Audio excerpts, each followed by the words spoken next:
মাসে 2বার করে আমরা গিফট করে থাকি। এটা আপনারা কিন্তু খুব ভালো করে জানেন। 3 জনকে গিফট করি। 2 জন হলো আমাদের ফেসবুক পয়েন্ট থেকে আর একজন হলো টিকটক থেকে।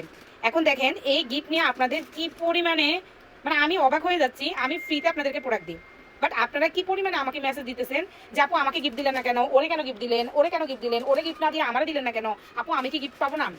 কেমন ধরনের কথা এগুলো বলেন তো? যার পয়েন্ট বেশি হবে আমি তো তাকেই গিফট দিব, তার সাথে তো আমার কোনো বন্ধুত্ব নাই। এখন আপনার সাথে তো আমার কোনো শত্রুতা নাই। দেখেন আমি 15 দিন পর পর কিন্তু গিফট করে থাকি, মানে ধরেন 2 সপ্তাহ পরে গিফট করে থাকি। মাসে 2বার গিফট করি, 3 জন করি, 6 জনকে এক মাসে গিফট করে থাকি। তো প্রথম আমরা 1 তারিখে গিফট করছিলাম। এই গিফট আমার একটু লেট হয়েছে, কারণ আমি একটু ব্যস্ত ছিলাম, যার কারণে ভিডিও বানাতে পারি নাই। প্রথম আমরা 1 তারিখে গিফট করছি 3 জনকে, এখন আবার 3 জনকে আমরা গিফট করব। তার মধ্যে প্রথম যেহেতু সবাইকে গিফট করব, শুধু মানে সবসময় একজনকে তো আর গিফট করা যায় না, তাই না? গিফটে তো সবাইকে মিলে জুলেই করতে হবে। তো তারপরে যার পয়েন্ট থাকবে যেখানে আমি তো তাকে গিফট করবো। এখানে দেখেন একজন আপু গত মাসে আমাদের সবকিছু মিলাইয়া সে পয়েন্ট পাইছে, তাকে আমি গিফট করছি। এই মাসে শেয়ার যে বেশি করছে তাকে গিফট করছি। 1-2 তারিখে গিফটগুলো করা হবে সবকিছু মিলাইয়া, আর 15 তারিখে গিফটটা করা হবে শেয়ার, যারা শেয়ার বেশি করবে শেয়ার থেকে গিফট হবে। তো আমি শেয়ার থেকে 2 জনকে সিলেক্ট করছি, আলিশা নূর আপু আর আরেকজন আপু হলো আপনার তানিয়া ইসলাম। এখন বাকিরা বলতেছে আমাকে কেন গিফট করে না। ভাই এগুলা কেমন ধরনের কথা বলেন তো?